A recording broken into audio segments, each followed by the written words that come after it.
On the upcoming third edition of the Juba Economic Forum, which opens in Juba next week.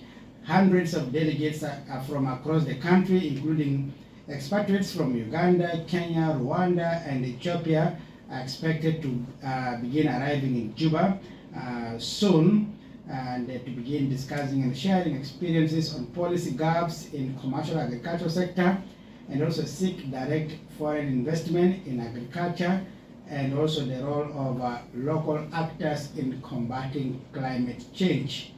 The 3 days event that begins from the 13th to the 15th of this month will be held under the theme Promoting Commercial Agriculture as a Pathway Towards Economic Stability. So how significant is this forum in terms of encouraging domestic commercial farming to boost food security and minimize reliance on food import? These are some of the questions we are going to be asking to the organizers who are already here with me in the studio, and our lines will be open to you later on, where you can call on 091206 7879 or 091206 7929 or 091206 8101. You can also send us your comment or SMS number 09121771141. Those are all our lines. You can reach us here this evening and ask if you want to know more about the upcoming third edition of the Juba Economic Forum. If you live here in Juba or you have just come to Juba and you are moving around town, you must have seen a huge billboard around the Bullock with that kind of signpost informing you that this is coming very soon. Let me take this chance to welcome my two guests here, Thomas Muto Lobuda, who is the head of the organizing committee of this third edition of Juba Economic Forum. Good evening and welcome to Radio Miraya. Good evening to you, Sandy Martin. Thank you so much for giving us the opportunity to be able to share with the audience of Radio Miraya the third edition of Juba Economic Forum. Thank you. Yeah, most welcome. And also I have Talib Juma Kamis, who is the MD Gross Groups and Gross Groups of Company, and he's also the Partnership and Relationship Central Equatoria Business Union. Good evening and welcome to Radio Miraya. Thank you very much, Mr. San. We're really privileged to share more about our upcoming event with our nation and most of our people. Thank you. Now, Thomas, let's begin with you. Tell us more about this Juba Economic Forum for somebody who might have heard this before, but also those of us who are hearing for the first time now. Tell us more about it. Yeah, thank you so much for the question.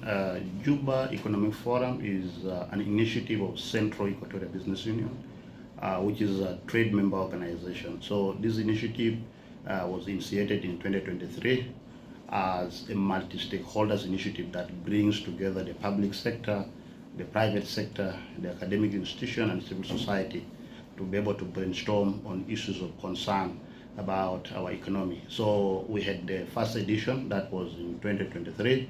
The focus was on inclusive economic growth that looks into issues of... Where was the first one held? The first one was held here in Juba, and that was in Pyramid. And also the second one? And the second one was also held here in Juba under the theme Infrastructure Development. So this year we are looking into promoting commercial agriculture with the aim of pulling the private sector to actively get engaged instead of importing food commodities from outside. We thought it's necessary for us to engage the members of the private sector to be able to enter to venture into the agricultural investment. So as I said, this is a multi-stakeholders initiative. So we are working in partnership with the National Ministry of Agriculture and as well Central Equatoria State Government, the Office of the Governor, and the entire economic class of the state are part and parcel of the planning and organizing the third edition.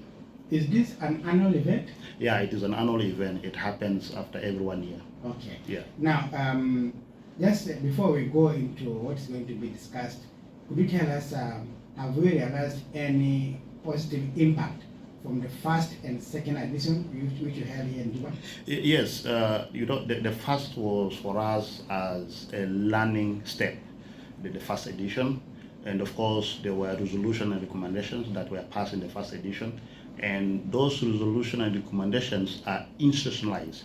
For example, if a recommendation that is tailored towards issues related to taxation, and then you find that the line institution in the government, the resolutions are aligned to them. So on that basis, as a Central Equatorial Business Union, which is a trade member organization, and then we engage that particular government ministry to ensure that what was agreed in presence of the public and the ministry itself is put into practice. And the second edition, which happened in 2024, under the Team Infrastructure Development for Economic Stability, was as well organized in partnership with the Office of the Vice President for Infrastructure. Is this Taban Deng guy, who was actually the patron of the entire event. And there were a number of resolutions that were passed. Among them was the issue of investment renewal certificate. And this resolution was passed that seeking the Minister of Investment to see that. Have you realized any impact? Is Yes. there anything that have changed? Yes. Given the two editions you held in Juba? Yes. What has changed? What has changed as we speak now, already we have investment policy. South Sudan have already enacted investment policy. This is one.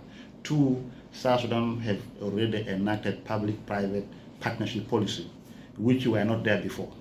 And this policy, one, the public-private partnership policy, allow multi-stakeholders or multilateral financial institutions to directly engage with the members of private sector in the country. So these are changes that we have seen that came as a result of the second and first edition of Juba Economic Forum. Okay, we shall be finding out more from you later on. Yes, Talib, what is your role here? From you are the MD gross groups of companies. You also the partnership and the relationship Central Equatorial Business Union. What's the role here you are going to be playing in this third edition? Yes, thank you very much. As earlier on mentioned by my patron, the Juba Economic Forum stands as an initiative of the Central Equatorial Business Union. And being a member of the Central Equatorial Business Union, I play the role of the Partnership and Relationship Manager in line with the various stakeholders and partners that we actually engaged and embodied onto our institution. Some of these partners actually are not only South Sudanese, are not only within our country, but we have reached as far as the East African community.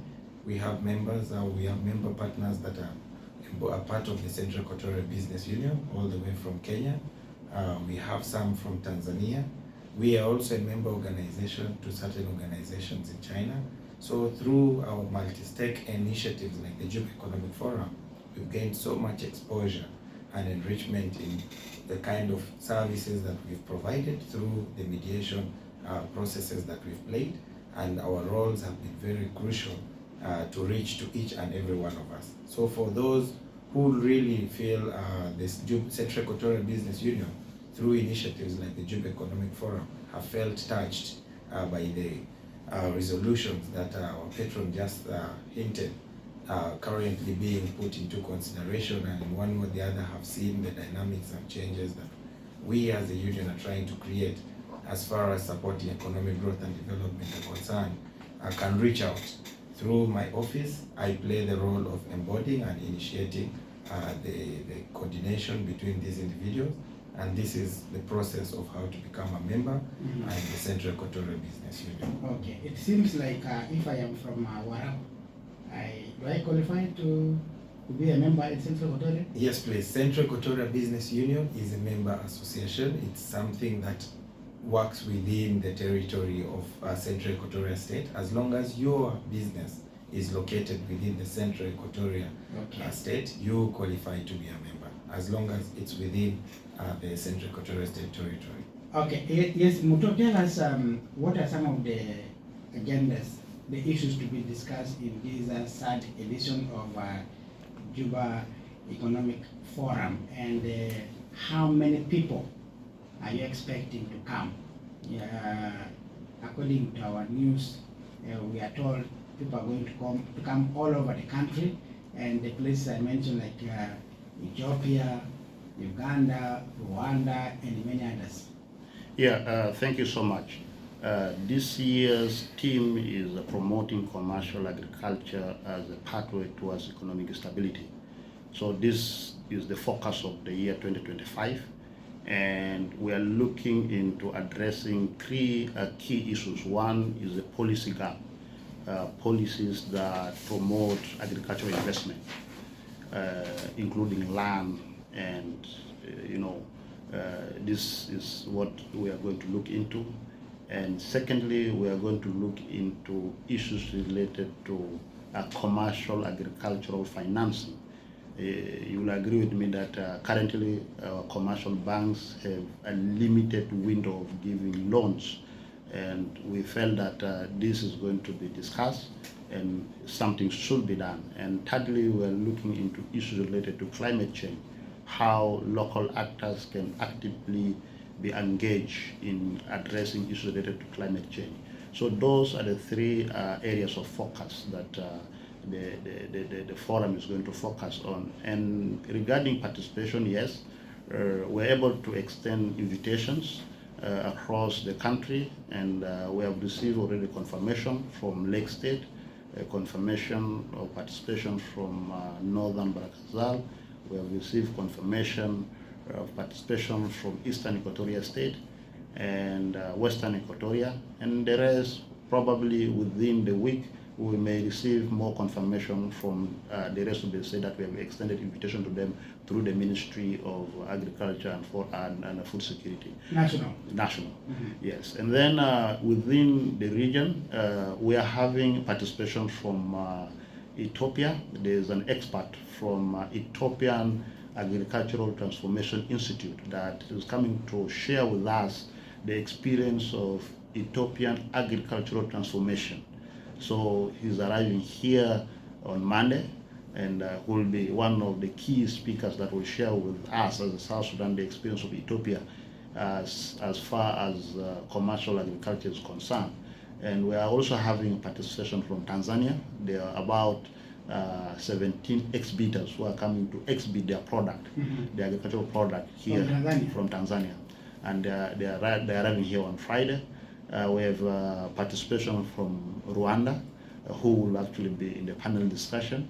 And within Tanzania also we have the chair lady of the Global Chamber, who will also be in the panel discussion, coming from Tanzania again. And then we have participation from Kenya, who also are coming in, and as well from Uganda. And we have participation from Lebanon, the individual from Lebanon that already have registered. So these are individual and institutions that already have confirmed their participation. So tentatively, how many people have you planned for? We have actually planned for 500 delegates, and as well 150 exhibitors. So as we speak now, we have already received, because we have a three model of registration. We have a digital registration and we have invitation. So in our digital registration, we have already received over 500 plus people who have expressed interest to come and participate in this event. Okay, and before we hear from Tali, why are these three agendas, the policy gap that promotes agriculture, commercial agricultural financing, and climate change, why is this very important for a country like South Sudan that literally import everything from outside? Yeah, since we exist as a country, we do not have a clear agricultural policy that promotes commercial agriculture in terms of access to land. If you now, like even as a South Sudanese, you wanted to invest in the agricultural sector, there's no legal framework that protects you.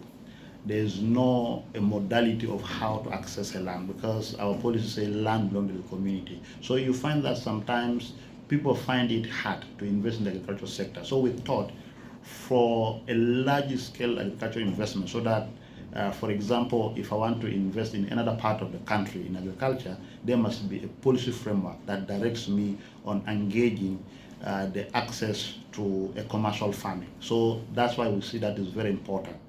The issue of financing, our local banks, with the situation that we're in, you find that it's hard for them to give agricultural loan. So Is it because the farmers are not organized? One, that's not the only reason, because we have engaged several commercial banks, but part of the issue or part of the reason is that we don't have clear policies, laws in place that are put in place. For example, if I give you agricultural loan today and perhaps things don't work out, how do I recover back my loan? Okay. And the fact that most of the commercial banks now are giving short-term loan, which is a 6 months, 1 year to 12 months, and agricultural business is not something that is a short term, it's a long term. You need to have a loan that maybe takes you 5 months, or 5 years, or even 10 years to pay. So as we speak now, our commercial banks are not in position to do that. And we want to engage the government to put in place policies and laws that may be able to give a window to the commercial banks to be able to give such kind of financing, including even international But financial institutions. this should have been done by our local banks, because the banks we have here, these are foreign banks, and their main interest, their main aim is to make money, not to empower you. Let's hear from Talib. First of all, we have so many young businessmen who are facing a lot of challenges in this country, and now we have young potential people who would like to venture into agriculture, like you have just heard from Muto. Why do you think this kind of forum, the Juba Economic Forum, is very important for them? Yes, thank you very much. According to me, I will try to speak in the perspective of an entrepreneur, somebody who has been very much exposed to the South Sudan market and potentials. Basing on opportunities that avail today in our country, we can all agree that South Sudan avails literally 90% potential in the agricultural field. This is one sector that remains totally untouched, remains very fertile, and lacks creativity and innovation. So for those of us that have not understood the ways of how to understand agriculture in depth, to know how the government tries to relate with individuals as far as agricultural setups are concerned, to know how to walk the journey, the visionary journey, as far as food security is concerned in a nation, this is the opportunity for you to attend. For the the youth that are out there today, opportunities like this avail you knowledge, so much potential knowledge that it's you who chooses to equip yourself with. Knowledge that is not taught in school at a very practical level. So opportunities that come your way like this, we are much more encouraged to engage them in order to see how best we can create opportunities and a window for working at the visionary work that we and our fathers have created for us. So the path of agriculture, I see it as a potential. And as far as vision is concerned, South Sudan's vision lies in agriculture. We all can agree that, but currently we sit at literally zero in attempt. And the opportunity and the ball currently sits in our hands as the youth and the young people. Okay, and Muto, we heard last week that the Office of the Vice President for Economic Cluster, together with the National Ministry of Agriculture, is also planning to have this the first ever agricultural conference in Juba, and they are working. I'm sure there's something being cooked right now, though the date have not been issued. And also during the meeting, we understand over 60 billion SSP was earmarked, and each state was told to at least avail over 250,000 acres of land for agricultural production in each state, including the 3 administrative area. Somebody will be asking, why don't you merge these together and make it as an event rather than having Juba Economic Forum, and in the coming days you have this national conference on agriculture? Yeah, thank you so much. I wanted to say that the year 2025 is a blessed year, because our president, His Excellency Salva Kiir Mayardit, in his message of 2025, January, the 1st of January 2025. The New Year message. Yes, he called on the nation to embark on agriculture. And not only that, our governor, His Excellency General Agustino Jadala, during his county tour, he called on the citizens of Central Equatorial State to embark on agriculture. So now, if all the leaders of this country are geared towards that, now what of the private sector? So we felt as a private sector, as a citizen of this country, we have a role to play as individuals, we have a role to play as an institution to align ourselves with the vision of the leaders of this country. So that's why we see that this is a blessed year, 2025. Yes, we learned this, and we also engaged the office of the Honorable Minister on this development regarding the National Agricultural Conference, which was announced, and as well the arrival of even 140 tractors and approved 60 billion, and the proposed National Agricultural Conference. So all these are efforts. These are efforts that are made to energize us, are made to amplify all of us as a country to see that this is the way to go. And there's no shortage of all of us engaging in amplifying the vision of agriculture for 2025. So we can have several initiatives, several events. It will be like going to church. You see, in a Sunday, people go to different denominations to pray, and you cannot say only go to this church and pray there. Maybe sometimes the same church may have services. Yes. So praying the same yes. God. So in fact, we need more of these events so that we encourage ourselves, all class of life, to venture into agriculture. So it is a good thing. All right. Now, these three policies, these three agenda you have mentioned, I would like to think on behalf of our listeners before they begin calling. One of the challenges you may hear on that day is that yes, we are ready for agriculture. We are ready to begin tilling the land and produce enough food that will flood the major towns of this country. But the challenge everybody is facing right now is the current insecurity. You will agree with me that some states or some county headquarters, you cannot go more than 15 kilometers from the county headquarters because of insecurity. Will that be part of the agendas to be presented to the policymakers and say, look, we are ready for agriculture, but since you are the leaders of this country, why don't you improve on security? Because I need my safety to go to my farmland and cultivate, come back in the evening safe, and go back again tomorrow. Because that's one of the big challenges right now people are facing. Yes, you are right. And security is like water, that everyone needs water, and the same with the security.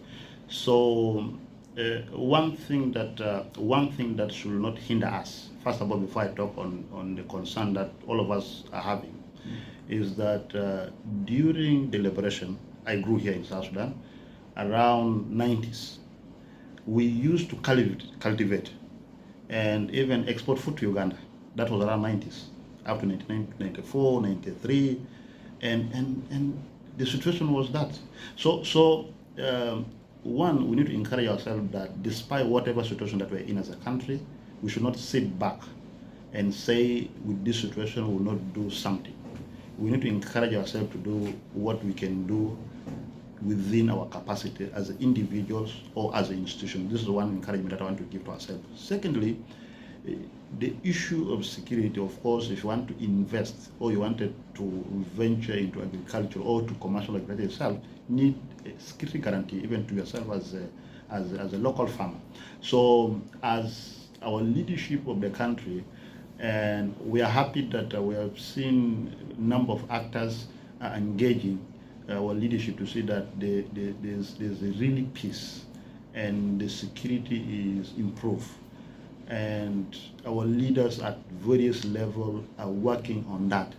And as members of private sector, we're also adding our voice into this, that we need all of us to commit ourselves to see that there's a total peace in this country in all corners of the Republic of South Sudan. So if I want to invite, I just want to find out from you, people who are willing to come and attend, without being registered or without being invited, can that person come?